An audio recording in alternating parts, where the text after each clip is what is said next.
Hello and welcome dear students, आप सभी का वीवी एजुकेशनल सर्विसेज में स्वागत है। आज हम एमबीए थर्ड सेम के स्पेशलाइजेशन बैंकिंग एंड फाइनेंस का सब्जेक्ट है management of banking and insurance institution की रिव्यू क्लास करेंगे, जिसमें हम देखेंगे कि आपकी फर्स्ट से लेके 5th यूनिट में कौन कौन से टॉपिक है और हम इस टॉपिक में क्या क्या पढ़ेंगे, इसको एक्सप्लेन करेंगे। इस सब्जेक्ट का नाम है management of banking and insurance institution. तो मैनेजमेंट का मतलब होता है संचालन, ठीक है, यानी किसी भी चीज़ को प्लानिंग, ऑर्गेनाइजिंग, डायरेक्टिंग, स्टाफिंग और कंट्रोलिंग के थ्रू उसको इफ़िशियंटली और इफ़ेक्टिव तरीके से चलाना ही क्या है, मैनेजमेंट है, ठीक है। Of banking and insurance institution मतलब banking institution and insurance institution. तो बैंकिंग इंस्टीट्यूशन क्या होता है कि बैंकिंग इंस्टीट्यूशन मतलब बैंक वाली ऑर्गेनाइजेशन, जैसे कि SBI bank, HDFC bank, Punjab National Bank, जो क्या होता है लोगों से पैसा जमा करवाती है बैंक में और लोगों को लोन देती है, मतलब डिपॉजिट लेने वाली और लोन देने वाली जो बैंकिंग इंस्टीट्यूशन होती है वो पढ़ेंगे। और क्या, इंश्योरेंस इंस्टीट्यूशन मतलब इंश्योरेंस वाली ऑर्गेनाइजेशन। इंश्योरेंस वाली ऑर्गेनाइजेशन का मतलब होता है जैसे कि life insurance, health insurance, car insurance, जो इंश्योरेंस होते हैं जो हमारे रिस्क को प्रोटेक्शन देते हैं, वो होती है इंश्योरेंस इंस्टीट्यूशन, ठीक है। मतलब इस सब्जेक्ट का मतलब होता है कि बैंक और इंश्योरेंस जैसी फाइनेंशियल ऑर्गेनाइजेशन को इफेक्टिव रूप से मैनेज करना या फिर उसे चलाना, इसको स्टडी हम करेंगे, ठीक है। तो आगे देखते हैं कि फर्स्ट यूनिट में क्या पढ़ेंगे हम।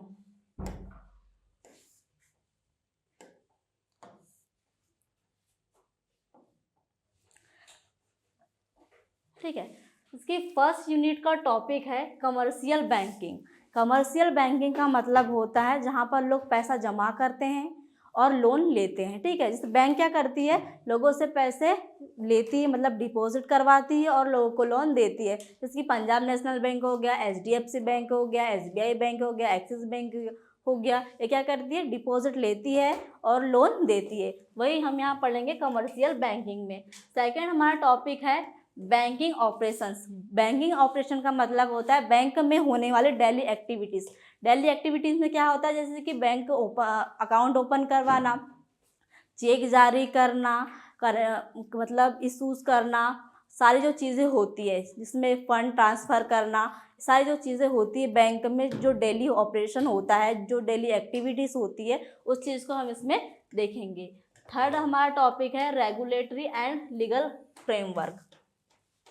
इसमें हम देखेंगे कि बैंकिंग सिस्टम को कंट्रोल करने वाले कौन कौन से एक्ट है, कौन कौन से रेगुलेशन है, कौन कौन से रूल्स है, कौन से नियम है, इसमें हम ये पढ़ेंगे।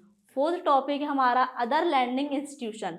अदर लैंडिंग इंस्टीट्यूशन का मतलब होता है वो फाइनेंशियल इंस्टीट्यूशन जो बैंक नहीं है फिर भी लोगों को लोन देती है, जैसे कंपनी को लोन देती है, किसी पर्सनल इंसान को लोन देती है, पर वो बैंक नहीं है, वो होती है अदर लैंडिंग इंस्टीट्यूशन। जैसे कि नाबार्ड आपने सुना होगा। नाबार्ड क्या होता है कि कृषि क्षेत्र में होता है, वो फार्मर्स को लोन देती है, जैसे कृषि लोन देती है, पशुओं पर लोन देती है, वो होती है other lending institution. Fifth topic पढ़ेंगे हम banker customer legal relationship. Banker customer मतलब बैंक और कस्टमर्स, तो बैंक और कस्टमर के बीच का रिलेशनशिप। जैसे कि अगर बैंक ने किसी इंसान को, किसी कंपनी को लोन दिया है तो उसमें क्या होगा, जो बैंक होगी वो डेबिटर होगी और जो कस्टमर है वो क्या होगा, क्रेडिटर होगा। और वैसे ही अगर कस्टमर ने अपना पैसा बैंक में जमा किया है तो क्या होगा कि जो बैंक कस्टमर होगा वो डेबिटर होगा और जो बैंक होगी वो क्रेडिटर होगी। तो वो उनके बीच का जो लीगल रिलेशनशिप होता है उसे हम इसमें पढ़ेंगे।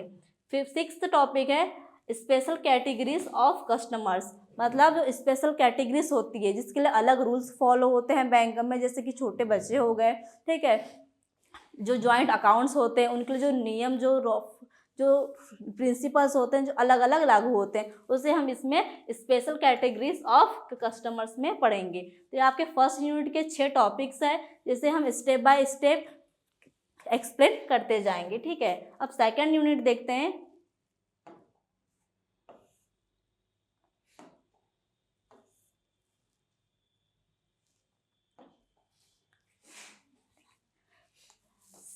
सेकेंड यूनिट का फर्स्ट टॉपिक है marketing and distribution channels in banking. ठीक है, इसमें हम देखेंगे कि जो बैंक होता है, बैंक अपने सर्विस को, अपने प्रोडक्ट को मार्केट में कैसे प्रमोट करता है और कैसे डिलीवर करता है, मतलब वो कौन कौन सा डिस्ट्रीब्यूशन चैनल के थ्रू वो डिलीवर करता है और प्रमोट करता है। उसमें हम पढ़ेंगे ट्रेडिशनल बैंकिंग सर्विसेज और मॉडर्न, जैसे कि हो गया बैंकिंग एजेंट हो गया, बैंकिंग ब्रांचेस हो गई, मोबाइल ऐप हो गया, एटीएम्स हो गए, ये हम इसमें डिस्ट्रीब्यूशन चैनल को पढ़ेंगे। फिर सेकंड हमारा टॉपिक है रिस्क मैनेजमेंट इन बैंकिंग, मतलब बैंक में होने वाले रिस्क को कैसे मैनेज किया जाता है। जैसे कि बैंक ने लोन दिया है, और बैंक ने लोन दिया है और वो उधारकर्ता लोन को नहीं चुका पाता है, तो बैंक को क्या होगा, रिस्क होगा। तो उस रिस्क को कैसे मैनेज करना है और कैसे रिकवर करना है, इसमें हम पढ़ेंगे।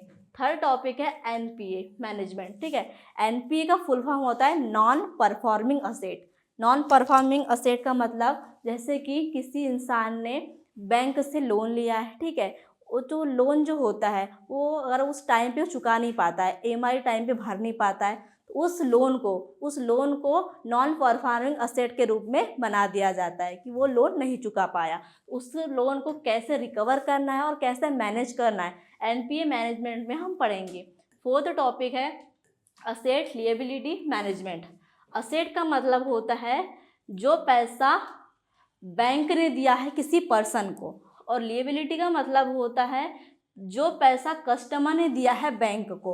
मतलब असेट और लिएबिलिटी उन दोनों के जो पैसा है जो बैंक ने कस्टमर को दिया है और जो कस्टमर ने बैंक को दिया है, उन दोनों को कैसे बैलेंस करना है, उन दोनों को कैसे मैनेज करना है, इसमें देखेंगे असेट एंड लिएबिलिटी मैनेजमेंट में। फोर्थ है क्रेडिट रिस्क। क्रेडिट रिस्क का मतलब होता है जैसे जो को लोन नहीं चुका पाता है उसको कैसे रिकवर करना है, उसको कैसे मैनेज करना है, ये क्रेडिट रिस्क पढ़ेंगे। सिक्स्थ टॉपिक है इंटरेस्ट रेट रिस्क। जिससे मार्केट में होता है क्या, बैंक ने किसी को लोन दिया है तो इंटरेस्ट रेट बढ़ता है या तो घटता है। ठीक है, इंटरेस्ट रेट बढ़ेगा तो भी बैंक के प्रॉफिट पे इफेक्ट पड़ेगा, और इंटरेस्ट रेट कम भी होगा तो जो बैंक की इनकम है उस पर इफेक्ट पड़ेगा। उसको कैसे मैनेज किया जाता है, अगर इंटरेस्ट रेट बढ़ता भी है तो कैसे मैनेज किया जाता है, और इंटरेस्ट रेट कम भी होता है तो उस बैंक की जो इनकम है उसको कैसे मैनेज किया जाता है, इसमें हम पढ़ेंगे इंटरेस्ट रेट रिस्क में। 7 टॉपिक है management risk with loan sales. ठीक है, जैसे कि बैंक ने किसी को लोन दिया है, ठीक है, बैंक ने जैसे लोन दिया है तो उसको कैसे मैनेज करता है, मतलब जैसे कि किसी ने लोन दिया है, उस लोन को वो दूसरे इन्वेस्टर को बेचता है, उस इन्वेस्टर को जब बेचेगा तो उसकी जो प्रोसेस होगी उसमें रिस्क होगा। ठीक है, इन्वेस्टर को बेचते तक के जो रिस्क बीच में होता है उसको कैसे मैनेज करना है, उसे हम इसमें इस टॉपिक में पढ़ेंगे। एट टॉपिक है सिक्योरिटाइजेशन। ठीक है, सिक्योरिटाइजेशन उसमें क्या होता है, ये एक प्रोसेस होती है। सिक्योरिटाइजेशन एक प्रोसेस होती है जिसमें जो कस्टमर्स होते हैं और जो बैंक होती है, जिसके बैंक ने कस्टमर को लोन दिया है, उसे वो क्या करती है, एक सिक्योरिटी बनाकर बेचती है ताकि बैंक को कोई लॉस ना हो। जैसे कि बैंक ने जो सिक्योरिटी है, जो लोन है, वो दूसरे इन्वेस्टर को सिक्योरिटी बनाकर बेच दिया। अब क्या होगा, वो लिक्विडिटी उससे ले लेगा, मतलब तुरंत उस लोन को बेचकर उससे केस ले लेगा।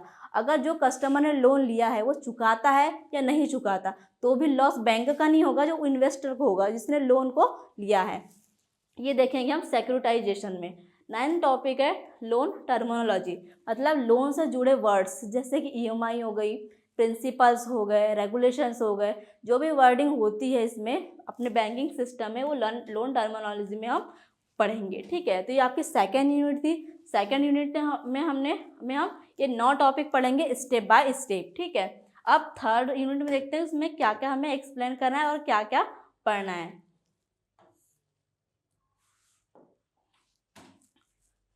ठीक है। थर्ड यूनिट में हमारा फर्स्ट टॉपिक है रिजर्व बैंक ऑफ इंडिया। ठीक है, रिजर्व बैंक ऑफ इंडिया आप जानते ही हैं कि वो भारत का सेंट्रल बैंक है जो पूरा बैंकिंग सिस्टम को रेगुलेट करता है, करेंसीज जारी करता है, सारी चीज़ें कौन करता है? रिजर्व बैंक ऑफ इंडिया करता है। हम इस टॉपिक में देखेंगे रिजर्व बैंक ऑफ इंडिया इसमें किस चीज़ में क्या क्या करता है, कौन कौन सी चीज़ मैनेज करता है, क्या क्या इंश्योरेंस लाता है, मतलब कौन कौन सी पॉलिसी बनाता है, ये सारी चीज़ें हम रिजर्व बैंक ऑफ इंडिया में पढ़ेंगे।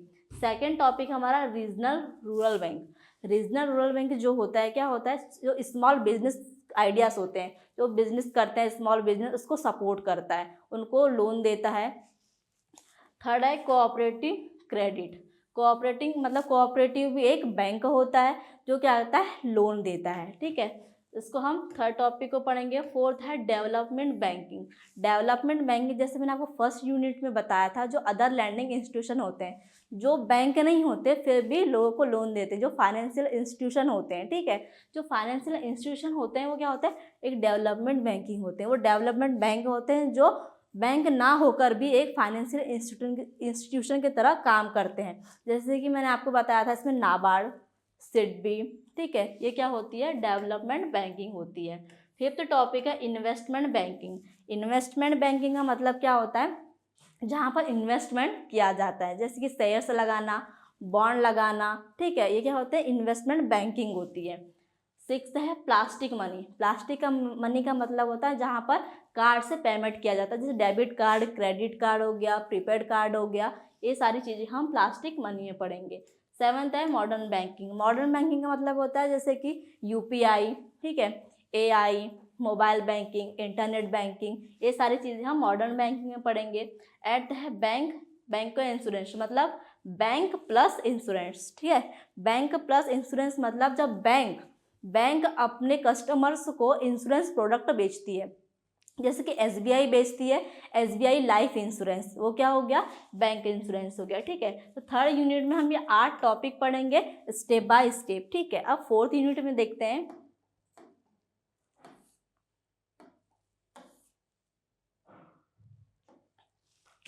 ठीक है, फोर्थ यूनिट में फर्स्ट टॉपिक देखेंगे meaning, nature, principle and types of insurance. ठीक है, इंश्योरेंस देखेंगे, आपने इंश्योरेंस का नाम ही सुना होगा कि जैसे life insurance, health insurance, car insurance होते हैं, वो पढ़ेंगे हम फर्स्ट टॉपिक में। सेकंड देखेंगे regulatory framework of insurance sector in India. जैसे कि हमने फर्स्ट यूनिट में क्या देखा था कि बैंकिंग सिस्टम में जो रेगुलेशन, जो एक्ट, जो नियम्स फॉलो होते हैं वो देखा था। इसमें हम देखेंगे जो इंश्योरेंस कंपनी में एक्ट फॉलो होते हैं, जो रूल्स फॉलो होते हैं, जो रेगुलेशन फॉलो होते हैं, इसमें देखेंगे।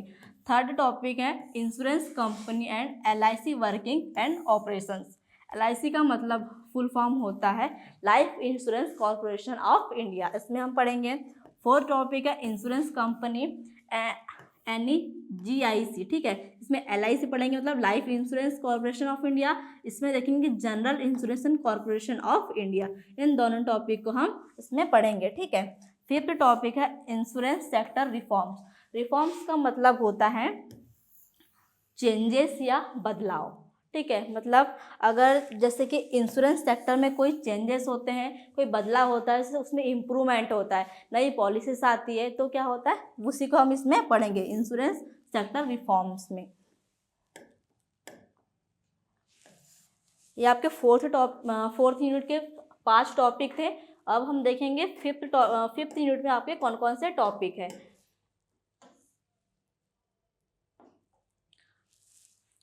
फिफ्थ यूनिट में आएगा first topic insolvency, solvency rating and solvency regulation. ठीक है, सेकेंड टॉपिक आएगा इंश्योरेंस फिशिंग। इंश्योरेंस फिशिंग का मतलब होता है, जैसे एग्जाम्पल समझाती हूँ मैं आपको कि इसके 2 इंसान हैं, राम एंड श्याम। ठीक है, राम की एज है 25 साल। ठीक है, उसे कोई बीमारी नहीं है, मतलब उसमें रिस्क कम है, उसका जो इंश्योरेंस बनेगा वो कम बनेगा, मतलब 1,000 पर ईयर। ठीक है, और दूसरा जैसे व्यक्ति है श्याम, उसकी उम्र 50 साल हो गई है, उसे बीमारी जैसे कि बीपी, शुगर जो बीमारी है। ठीक है, तो क्या होगा उसमें रिस्क ज़्यादा होगा, उसका जो इंश्योरेंस बनेगा वो जैसे 4,000 5,000 ईयरली बनेगा। तो ये क्या होता है इंश्योरेंस फिशिंग होता है, रिस्क ज़्यादा तो प्रीमियम ज़्यादा, रिस्क कम तो प्रीमियम कम, ये इंश्योरेंस फिशिंग में हम पढ़ेंगे। थर्ड है कमर्शियल इंश्योरेंस कॉन्ट्रैक्ट्स। ये भी क्या होता है, एक इंश्योरेंस कंपनी होती है, इंश्योरेंस पॉलिसी होती है जो बिजनेस के लिए लागू होती है। फोर्थ टॉपिक है ऑटोमोबाइल इंश्योरेंस। ऑटोमोबाइल इंश्योरेंस मतलब व्हीकल, जैसे कि कार इंश्योरेंस हो गया, बाइक इंश्योरेंस हो गया, ट्रक इंश्योरेंस हो गया। ये कब लागू होता है, जैसे कि अगर आपको कार का एक्सीडेंट हो गया है, कार डैमेज हो गई है, ठीक है, कार चोरी हो गई है, तब इसका यूज़ होता है। ऑटोमोबाइल इंश्योरेंस में हमें सारी चीज़ें पढ़ेंगे। लाइफ इंश्योरेंस, जैसे कि लाइफ इंश्योरेंस में हेल्थ इंश्योरेंस होता है, ठीक है, जो क्या होता है, एक जो पॉलिसी होल्डर होता है, एक पॉलिसी होल्डर है जिसके नाम से LIC है, और उसकी डेथ हो जाती है तो क्या होता है, उसका जो नॉमिनी होता है उसे उस पर पैसा मिलता है, वो होता है लाइफ इंश्योरेंस। सिक्स्थ है एन्युटी।